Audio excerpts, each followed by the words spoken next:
আসসালামু আলাইকুম, আশা করি আপনারা সবাই অনেক ভালো আছেন। নতুন একটা প্রশ্নোত্তর পর্ব ভিডিওতে আপনাদের সবাইকে স্বাগতম। আজকে আসলে মেইনলি প্রশ্নোত্তর দেবো না, কয়েকটা জাস্ট প্রশ্নের উত্তর দিব, বাট মেইনলি আজকে আমরা এই ম্যাজিক 3G দুটো ফোনের আমাদের চ্যানেলে গিভওয়ে চলতেছিল, যেটা রেজাল্ট আসলে আরও 2 দিন আগে দেওয়ার কথা ছিল, বাট ব্যস্ততার কারণে দিতে পারিনি। আজকে এটার গিভওয়ের কন্টেস্টের রেজাল্টটাও দিয়ে দিব ভিডিও শেষ অংশে। সো যাই হোক, আমাদের আজকের দিনে নাম্বার 1 প্রশ্নটা হলো Realme 9i versus Redmi Note 11 global ভার্সনের মধ্যে কোন ফোনটা সেরা? আসলে দুটো ফোনের মধ্যে অনেক বিষয় আছে, যেহেতু একটা অফিসিয়াল একটা আনঅফিসিয়াল, তারপরে প্রসেসর সব কিছু সেম, ক্যামেরাও কিছু কম বেশি ডিফারেন্স রয়েছে। বাট আমরা খুব রিসেন্টলি পোকো M4 Pro এবং Redmi Note 11 গ্লোবাল ভার্সনের কম্প্যারিজন ভিডিও নিয়ে আসবো। সো আই হোপ ওই ভিডিওটা দেখলে আপনাদের মোটামুটি Realme 9i সম্বন্ধে এবং Redmi Note 11 গ্লোবালের সম্বন্ধে ধারণা হয়ে যাবে, কারণ Realme 9i আর Redmi Note 11 প্রসেসর তো same, but Poco M4 Pro প্রসেসরটা একটু ডিফারেন্ট। সো ওই ভিডিওটা দেখলে আপনাদের ধারণা হয়ে যাবে কেমন ফোন, এবং আপনারা কি আসলে Realme 9i এবং Redmi Note 11 গ্লোবাল ভার্সনের কম্প্যারিজন ভিডিও চান কিনা সেটা অবশ্যই ভিডিও নিচে কমেন্টস করে জানাবেন, তাহলে আমরা চেষ্টা করবো ইনশাল্লাহ সেই দুটো মোবাইলেরও কম্প্যারিজন ভিডিও নিয়ে আসার জন্য। দেন আমাদের আজকের দিনে সেকেন্ড প্রশ্নটা হলো FreeFire কি আসলে ব্যান হয়ে গিয়েছে কিনা ইন্ডিয়াতে? এই প্রশ্নের উত্তরটা দিতে গেলে আপনাদেরকে একটা কথা বলি, বাংলাদেশ মার্কেটে কিন্তু FreeFire এবং পাবজি আরও প্রায় 3 থেকে 4 মাস বা 6 মাস আগে কিন্তু ব্যান হয়ে গিয়েছে। বাট আমরা কিন্তু যারা গেমস খেলতেছে আর কি, FreeFire বলেন বা পাবজি বলেন, তারা কিন্তু VPN দিয়ে গেমসটা খেলতেছে।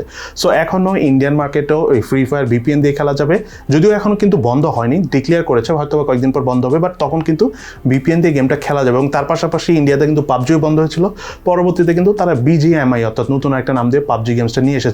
মূলত এই গেমগুলো আলটিমেটলি ওইভাবে ব্যান করতে পারবে না, আর ওইভাবে ব্যান করার মতো টেকনোলজি বাংলাদেশে এক্স্যাক্টলি নাইও। সো আলটিমেটলি এরকম ব্যান হবে, VPN দিয়ে খেলতে পারবেন আপনারা, সো কোনো সমস্যা নেই। তবে একটা বিষয় একটু রিস্ক থাকে, VPN দিয়ে খেলতে গেলে অনেক সময় গেমের আইডি ব্যান করে দেয়। তবে মোবাইল গেমিং কোম্পানিগুলো জানে যে এইসব দেশের VPN দিয়ে খেলে, মানে ইন্ডিয়া বাংলাদেশ, তো তারা এখন একটু শিথিল হয়েছে, VPN দিয়ে খেললে খুব একটা ব্যান করে না। তবে হ্যাকিং তারপরে রোবট ওইসব ইউজ করেন না, বট ইউজ করলে একটু ঝামেলা থাকে, সেটা অ্যাভয়েড করেন, তাহলে আপনার জন্য ভালো হবে। দেন এরপরের প্রশ্নটা হলো, কোনো মোবাইলে যদি অ্যাপ ক্র্যাশ করে থাকে এটা কি কারণে হয়? মোবাইলের ইউআইয়ের কারণে নাকি মোবাইলের প্রসেসরের কারণে? খুব সুন্দর একটা প্রশ্ন করেছেন। অ্যাপ ক্র্যাশ হওয়ার অন্যতম প্রধান কারণ হলো র্যাম ম্যানেজমেন্টে যদি কোনো প্রবলেম থাকে তাহলে। দেন সেকেন্ড যে ইস্যুটার কারণে হয় সেটাতে ইউআইতে যদি কোনো বাগস থাকে। বাট প্রথমে যদি এরকম হয় যে আপনি কোনো অ্যাপস ওপেন করছেন, সেটার সাথে সাথে বন্ধ হয়ে যাচ্ছে, তাহলে আপনারা চেষ্টা করবেন কি ফোনটা একবার রেজিস্টার্ট দিয়ে ট্রাই করে দেখার জন্য। অনেক সময় র্যাম ব্লক হয়ে থাকে বা র্যাম দেখা যায় হ্যাং হয়ে থাকে, তখন এটা হয়ে থাকে। নর্মালি এন্ট্রি লেভেল বাজেট রেঞ্জের ফোনগুলোতে এগুলো বেশি হয়ে থাকে। তবে আমি আপনাদেরকে বলবো যে নর্মালি এটা ইউআই রিলেটেড ইস্যুস হয়ে থাকে, প্রসেসর রিলেটেড ইস্যুস খুব একটা হয় না। দেন এরপরে কোশ্চেনটা হলো 30,000 টাকার মধ্যে স্যামসাং এর বেস্ট ফোন কোনটা? এই প্রশ্নটা গত 1-1.5 সপ্তাহ থেকে খুব বেশি পরিমাণে পাচ্ছি যে 30,000 টাকার মধ্যে কোন ফোনটা সেরা। সো আপনাদেরকে যদি প্রশ্নের উত্তরটা দিতে চাই, এক্স্যাক্টলি স্যামসাং এর ফোন 30,000 টাকার মধ্যে স্যামসাং গ্যালাক্সি A52 ভালো, বাট সেটা 30,000 টাকা প্রাইস না, অফিসিয়ালি 34,000 টাকা হতে পারে, ডিসকাউন্ট দিয়ে আপনারা 32 বা 33,000 টাকা পাবেন। বাট এর নিচে স্যামসাং এর যেসব ফোন রয়েছে খুব একটা ভালো না, অ্যামোলেড প্যানেলগুলো নষ্ট হয়ে যাচ্ছে, তার পাশাপাশি দেখা যাচ্ছে প্রসেসর খুব দুর্বল দিচ্ছে। জানি না, স্যামসাং কিন্তু 1-1.5 বছর আগে অনেক ভালো ফোন আনতো, বাট রিসেন্ট ফোনগুলো স্যামসাং এর আগে যেসব ফোন ছিল তার থেকেও খারাপ 30,000 টাকা প্রাইস রেঞ্জে।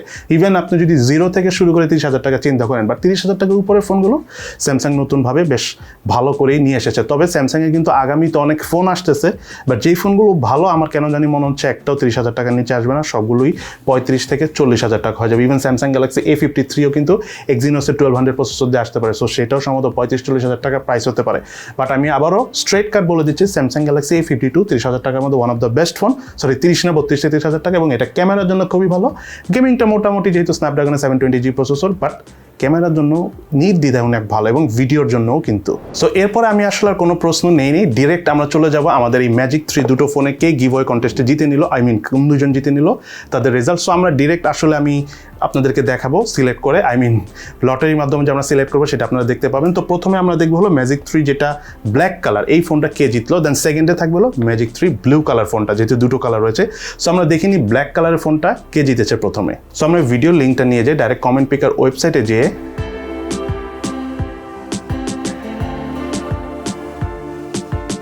ইউটিউবের এই লিঙ্কটা পেস্ট করে দেন আমরা কতগুলো কমেন্টস পেয়েছি সেটা দেখবো। এখানে অবশ্যই 1-এর অধিক যারা কমেন্টস করছেন তাদের শুধু একটা কমেন্টসে কাউন্ট হবে।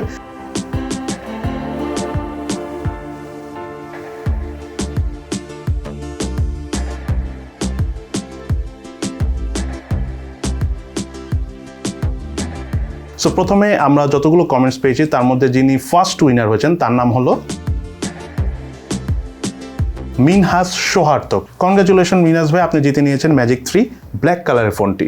এখন আমরা দেখবো যে সেকেন্ড যিনি অর্থাৎ ম্যাজিক 3 ব্লু কালারের ফোনটি কে জিতলো।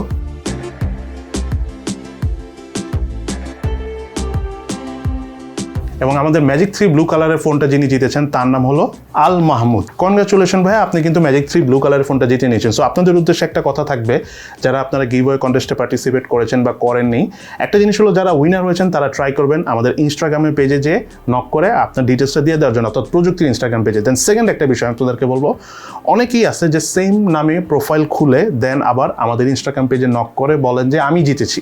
বাট আপনাদেরকে আমি একটা কথা বলি, আপনারা যদি সেম নামে প্রোফাইল খুলে নাও আর যিনি অরিজিনালি কমেন্টস করে জিতেছেন, আমরা কিন্তু সেটা বুঝতে পারি এবং সেটা খুব সহজ, এবং আপনার প্রোফাইলটা কবে তৈরি হয়েছে, কোথা থেকে তৈরি হয়েছে, এগুলো সব ইনফরমেশন কিন্তু দেখা যায়।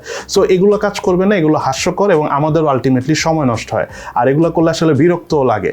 সো এগুলো অ্যাভয়েড করবেন, এবং যারা আপনারা উইনার হয়েছেন please as early as possible আমাদের প্রযুক্তি পেজে অর্থাৎ ইনস্টাগ্রামের পেজে নক করুন, সেখান থেকে আপনার সাথে যোগাযোগ করে আপনার ঠিকানায় এই ফোন দুটো পাঠিয়ে দেওয়া হবে। সো আজকে তাহলে পর্যন্ত, সবাই ভালো থাকেন, সুস্থ থাকেন, ইনশাল্লাহ দেখা হবে ফিউচারে।